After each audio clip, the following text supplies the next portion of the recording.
Hi, Bianca here again. It is 6:30 p.m. the evening of the operation, and here I am at home with my mum. When we left our little room with our frilly undies, James, my anaesthetist, walked me into the operating theatre, and I was so surprised at how many people were in that room. The amount of stuff. I understand where all the money goes because you're paying at least 10 people to do a really professional job. The anaesthetist, a dozen nurses, one for the heart, one to hand up the equipment. You know, they've all got a job and they're all necessary. And of course my fabulous surgeon, Mark Izzard from the Skin Institute in Parnell. I was asked to lie on the bed and they popped a drip into my hand, and of course nobody likes needles, but you know, it didn't feel too bad. They gave me some oxygen, popped some little round tabs on me for monitoring. The drugs come through the drip. I felt a little lightheaded and then breathed the oxygen, boom, I was out. Don't remember a thing, didn't feel a thing. Next thing I know, the nurse is in the recovery room asking me, am I okay? I didn't really want to open my eyes. I was kind of nice and snuggly, and I said, yep, I'm fine. Half an hour later, I kind of just came to, put my clothes on, we went out to the lounge. You're not allowed to have hot drinks, but I had a little bit of lemon tea with cold water, lots of water because I was dehydrated, and some fruit, some crackers, and some cheeses.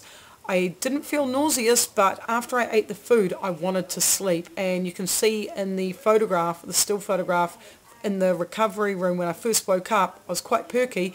And then in the lounge, I actually looked like everything was kicking in. I wanted to sleep. Mum came and picked me up at 12 o'clock and we left. So I have been here for the last couple of hours. Mum, how do you think I've been? Well, quite amazing actually. No pain relief. You were supposed to have Panadol at 1:30, but you didn't feel that you actually needed it, so there's no point in giving it. 6-hourly paracetamol, 2 500 milligram tablets that you're supposed to have. So, but I do suggest to you that you do have it, maybe at 6 o'clock when you have something to eat, because you don't want this late pain kicking in. 6:30. 6:30, yeah. And you've also got codeine phosphate as well for pain. That's also 2 tablets every 6 hours as well. Yeah. But I do think you should have some pain relief tonight, because you don't want to all of a sudden be, you know, looking as great as you do at the moment, and then all of a sudden, oh, pain, you know? Yeah. Be prepared for it, because it could happen still. You're actually very bright-eyed and bushy-tailed, which is amazing. You've had no bleeding. No, there's not a sign of any swelling, actually. Your nose looks pretty good. And you've also, on antibiotics, penicillin, you've got amoxicillin here, 1 tablet 3 times a day, not to start till tomorrow morning. Why is that? Well, because you've already had a quota via the IV drip today. Yeah. They've given you antibiotics, and you've had enough today to last you for the whole day. Yeah. So you don't need to start that tonight. Do you think that might be why I'm not feeling so bad today?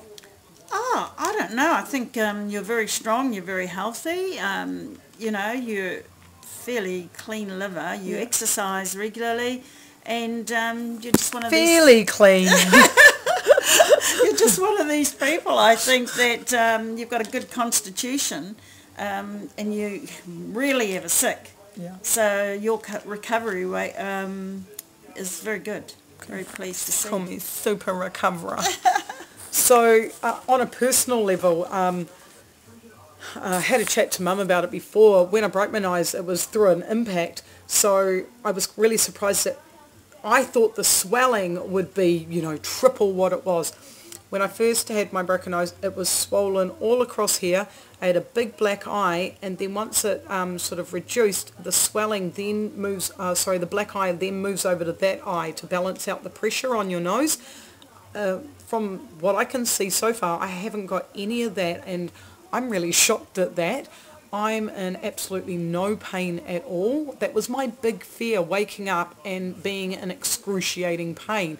And I'm a bit concerned about that because I'm not the type of girl that would go and have an operation like this, but I can understand how other people would have an operation, have no pain and recover really well and think, oh, well, I might as well go and get this done and this done, because they're doing it so well these days that it's kind of like you go to sleep and you wake up and you look fabulous. It's a really unusual situation.